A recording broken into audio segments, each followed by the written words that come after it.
నిమిషాలు ఇవ్వండి, కంక్లూడ్ చేస్తాను సార్. అధ్యక్ష, ఒక్కో రైతుకు మంత్రి గారు చెప్పారు అధ్యక్ష, మేము మీరు ఆపెట్టిపోయినారు మేము ఇచ్చినామన్నారు. వారు చెప్పింది అధ్యక్ష గుర్తు చేస్తా ఉన్న వారికి ఎన్నికల కోడ్ వచ్చింది కాబట్టి ఆనాడు రైతు బంధు మా ప్రభుత్వంలో ఉన్నప్పటికీ 11 సీజన్లు ఇచ్చినాం అధ్యక్ష. 12వ సీజన్ ఇవ్వకపోతే మా ఎలక్షన్ కోడ్ వచ్చింది ఆగింది. మరి మీరేమన్నారు అధ్యక్ష, డిసెంబర్ 3కు ముందు తీసుకుంటే 5,000, డిసెంబర్ 3 తర్వాత తీసుకుంటే 7,500. ఇప్పుడు మీరు చెక్కిన లెక్క ప్రకారం ఇచ్చినారా అధ్యక్ష? 7,500 ఇచ్చారా? మంత్రి గారు చెప్పాలా? ఇవ్వలేదు అధ్యక్ష. అధ్యక్ష, మార్పు మార్పు మార్పు అని ఉదరగొట్టారు అధ్యక్ష. మార్పు అంటే ఏందో అనుకున్నాం అధ్యక్ష, పేరు మార్చి రైతు బంధు పేరు మార్చి రైతు భరోసాను పెట్టి పైసలు మాత్రం గవే. 5,000 7,500 అయితే అనుకున్న రైతులు 7,500 మాత్రం కాలే. అందుకే నేను అంటా ఉన్నా అధ్యక్ష, ఈ ప్రభుత్వం ఒక్కొక్క రైతుకు బాకీ పడ్డది. ఒక్కొక్క రైతుకు మీరు పడ్డ బాకీ ఈ రోజు వరకు, పోయిన యాసంగికి మీరు రైతు భరోసా అన్నారు, పేరు మార్చారు, కానీ 2,500 రూపాయలు అదనంగా మీరు ఎకరానికి ఇవ్వలేదు. నిన్న వానాకాలం మొత్తం ఎగ్గొట్టిను, రైతు బంధు ఎగ్గొట్టిను. మీరు 7,500 ఇయ్యాల్సి ఉండే ఎకరానికి మీరు ఇయ్యలేదు, మొత్తం ఎగ్గొట్టినరు. ఇప్పుడు యాసంగి 7,500 ఒక ఎకరానికి ఈ రాష్ట్రంలో రైతుకు ఇవాళ మీరు బాకీ పడ్డారు. ఆ బాకీ 17,500 రూపాయలు. మీరు తిరిగి ఎప్పుడు విధి విధానాలు సబ్ కమిటీ ఎన్ని చేసినా ఈ 17,500 రూపాయలు ఖచ్చితంగా మీరు రైతుకు బాకీ పడ్డారు, ఇయ్యాలని చెప్పి మేము డిమాండ్ చేస్తా ఉన్నాం. అదేవిధంగా అధ్యక్ష, 2 విడతలు రైతు భరోసాతో పాటు ఒక విడత 5,000 ఇచ్చి ఎగ్గొట్టిన 2,500 కలిపితే ఇప్పుడు నేను చెప్పిన లెక్క 17,500 అధ్యక్ష. మొత్తం 70 లక్షల రైతుల లెక్క తీసుకుంటే మీరు రైతులకు పడ్డ బాకీ ఎంత అంటే 26,775 కోట్లు ఖచ్చితంగా కట్టియాలని చెప్పి బీఆర్ఎస్ పార్టీ తరఫున మేము మిమ్మల్ని రిక్వెస్ట్ చేస్తా ఉన్నాం అధ్యక్ష. అధ్యక్ష, మరొక వైపు రుణమాఫీ గురించి అధ్యక్ష చాలా చెప్పారు అధ్యక్ష. రైతులు కూడా చాలా చాలా పాపం ఎదురు చూస్తూ ఉన్నారు. రైతులు ఇప్పటిదాకా మా సోదరుడు పెద్దపల్లి ఎమ్మెల్యే గారు కూడా మాట్లాడారు అధ్యక్ష, రుణమాఫీ అయిపోయింది, మొత్తం జరిగిపోయిందని. అధ్యక్ష, వాస్తవం ఏంది అధ్యక్ష రుణమాఫీ? వీరు ఎన్నికల సమయంలో ఏం చెప్పారు అధ్యక్ష, ఇప్పటిదాకా రుణాలు తెచ్చుకోవాలని ఉంటే కూడా అర్జెంటుగా ఓనరి తెచ్చుకోమన్నారు అధ్యక్ష. తెచ్చుకోమంటే డిసెంబర్ 9 నాడు సంతకం పెడతాం, 2 లక్షల రుణాలు తెచ్చుకొని మేము మొదటి సంతకమే దాని మీద పెడతామని చెప్పి 2023 డిసెంబర్ 9 మొదటి సంతకం అన్నారు. ఏకకాలంలో రుణమాఫీ అన్నారు, ఒకటే పెన్ స్ట్రోక్ తో చేసేస్తా అన్నారు. కానీ అధ్యక్ష జరిగింది ఏంది అధ్యక్ష ఈరోజు ఈ రాష్ట్రంలో? ఎస్ఎల్బిసి వీరు ప్రభుత్వం రాగానే డిసెంబర్ 7 ఎస్ఎల్బిసి పెట్టారు, state level bankers committee meeting పెట్టారు.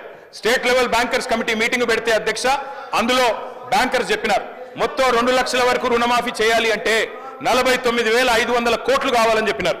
మరి ప్రభుత్వం ముఖ్యమంత్రి గారు చెప్పినారు, బయట ఎక్కడో మాట్లాడుతూ మైక్లో చెప్పారా, రికార్డు కూడా ఉంది, కావాలంటే ప్లే చేయమంటే చేస్తా అధ్యక్ష మీరు అనుమతిస్తే. ముఖ్యమంత్రి గారు చెప్పారు, ఏముంది ఆయనలా, మేము ఒక్క సంవత్సరం కడుపు కట్టుకుంటే 40,000 కట్టేస్తాం, ఏమున్నది అన్నారు. మరి సంవత్సరం అయిపోయింది, 40,000 కోట్లు పత్తా లేదు అధ్యక్ష. మరి కడుపు కట్టుకున్నారా కట్టుకోలేదా ఇంకేం చేసినారో మాకు తెలియదు అధ్యక్ష, వారు చెప్పాలి. అదేవిధంగా అధ్యక్ష 40,000 కోట్లు అన్నారు ముఖ్యమంత్రి గారు, ఎస్ఎల్బిసి 49,500 అన్నది, ముఖ్యమంత్రి గారు 40,000 అన్నారు. మళ్ళా వెంటనే కేబినెట్ కాడికి వచ్చే వరకు 31,000 కోట్లు అయింది. మరి ఎట్లా మాయమైతే అధ్యక్ష లెక్కలు? 49,000కి వెళ్ళి 40 అయింది, 40కి వెళ్ళి కేబినెట్కి వచ్చే వరకు 31,000 కోట్లు అయింది, బడ్జెట్కి వచ్చే వరకు 26,000 కోట్లు. మళ్ళీ ఇవాళ మొన్న పాలమూరులో విజయోత్సవం జరిపినప్పుడు మొత్తం జరిగింది 19,000 కోట్లు అని చెప్తున్నారు అధ్యక్ష. నేను సవాల్ చేస్తా ఉన్నా, ఈ ప్రభుత్వాన్ని సవాల్ చేస్తా ఉన్నా అధ్యక్ష, ఏ ఊరికైనా పోదాం రాష్ట్రంలో, కొండారెడ్డి పల్లికి పోదామా, కొడంగల్కు పోదామా, సిరిసిల్లకు పోదామా, ఏ ఊరు వాళ్ళ ఇష్టం, పాలేరు పోదామా, ఎక్కడ పోదామా వాళ్ళ ఇష్టం. ఖచ్చితంగా ఏ ఒక్క ఊర్లోనైనా 100% రుణమాఫీ జరిగిందని రైతులు చెప్తే స్పీకర్ ఫార్మాట్ లో రాజీనామా వెంటనే మీకు ఇచ్చి రాజకీయ సన్యాసం తీసుకుంటా అధ్యక్ష, ఏ ఒక్క ఊర్లో అయినా సరే. అధ్యక్ష, ఈ రకమైన బుకాయింపు, ఈ రకమైన మోసం మంచిది కాదు అధ్యక్ష. పావులా కూడా జరగలే అధ్యక్ష రైతు రుణమాఫీ.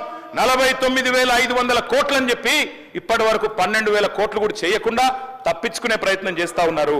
ఒక మాట అన్నారు అధ్యక్ష ఆ రోజు ముఖ్యమంత్రి గారు, రైతు బంధు ఎందుకు అయిపోతుందా, మేమేమన్నా దివానగాళ్ళమా అవులగాళ్ళమా అని మాట్లాడింది అధ్యక్ష.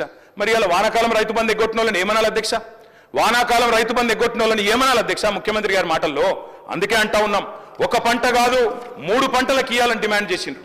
ఆ 3 పంటలకు ఇయ్యాలని మేము డిమాండ్ చేస్తా ఉన్నాం. ఇవాళ నిన్న భూభారతి చట్టం తెచ్చిండ్రు అధ్యక్ష, అందులో అనుభవదారుడు కాలం పెట్టింది. నేను అడుగుతా ఉన్నా కాంగ్రెస్ ప్రభుత్వాన్ని, మీరే చెప్పారు రైతులకే కాదు కౌలు రైతులకు కూడా ఇస్తామని చెప్పారు. ఎస్ సార్, కన్క్లూడ్ చేయండి, ఎందుకంటే నేను వేరేమైనా మాట్లాడుతున్నా సార్, సబ్జెక్టే మాట్లాడుతున్నా, రైతు భరోసా మీద మాట్లాడుతున్నా అధ్యక్ష. అనుభవదారుడి కాలం పెట్టారు, జమాబంధన్ రాసినారు.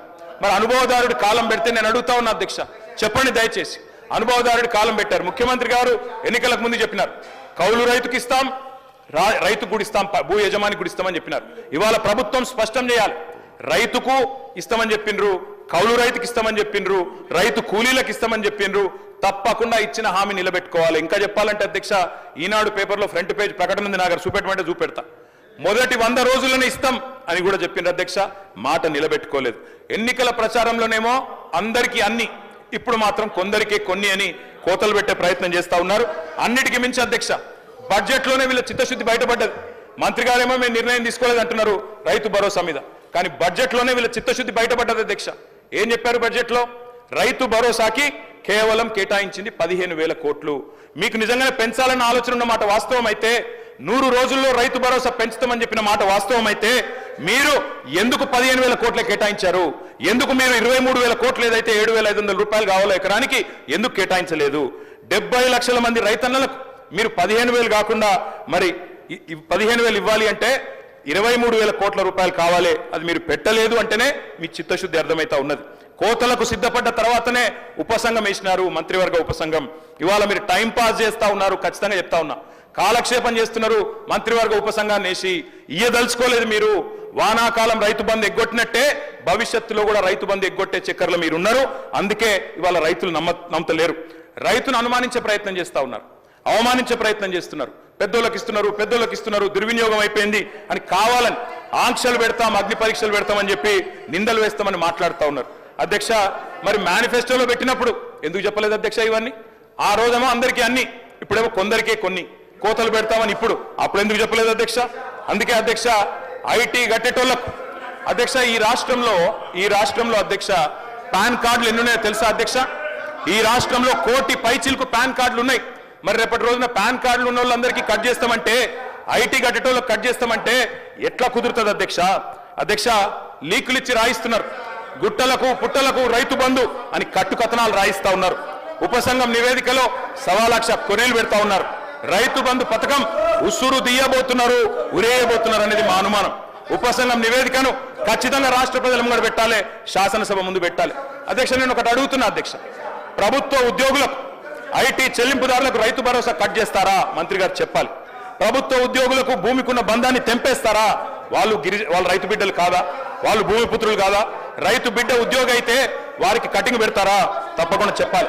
తరతరాలుగా సాగుతున్న భూమిని సాగు చేస్తున్న వ్యవసాయాన్ని మరి వ్యాపారంగా చూస్తారా అని అడుగుతా ఉన్నా అధ్యక్ష. ఈ రోజుల్లో ఉన్న రుణ వ్యవస్థ ప్రకారం, అర్హతల ప్రకారం గ్రామాల్లో కూడా ఐటీ చెల్లింపులు చేస్తున్న వాళ్ళు ఉన్నారు, పాన్ కార్డులు ఉన్న వాళ్ళు ఉన్నారు, రైతన్నలకు కూడా పాన్ కార్డులు ఉన్నాయి. పాన్ కార్డు ప్రాతిపదికగా తీసుకుంటే వాళ్ళందరికీ కూడా రైతు బంధు కట్టయ్యే ప్రమాదం ఉందని వారు భయపడతా ఉన్నారు. ఖజానాలో సొమ్మంతా కర్షకుడే మింగేసినట్టు గోరంతలు కొండంతలు చేసి ప్రాపగాండ చేస్తా ఉన్నారు. ఇది మంచిది కాదు అధ్యక్ష. ఒక పక్కనేమో దేశంలో ఈ బీజేపీ వాళ్ళ అధ్యక్ష, దేశంలో 14.5 లక్షల కోట్ల పెద్ద బడా వ్యాపారవేత్తల అధ్యక్ష, వాళ్ళేమో మొత్తం సొమ్ములు ఎగవేసి బ్యాంకులను లూటీ చేసి పారిపోతారు అధ్యక్ష. వాళ్ళని పట్టుకునేటోడు లేడు, అడిగేటోడు లేడు. కానీ రైతు కాడికి వచ్చే వరకు రైతులు మొత్తం ఖజానా మింగేసినట్టు, వాళ్ళ వల్లనే ఖజానా దివాలా తీసినట్టు ఇలా మాట్లాడుతూ ఉన్నారు అధ్యక్ష. అప్పులు ఎగ్గొట్టి బ్యాంకుల నిండా ముంచేస్తుంటే వసూలు చేసే ధైర్యం లేని ప్రభుత్వాలు అధ్యక్ష. పోయి రైతే దొరికిందా మీరు recovery? Thank you sir. KTR గారు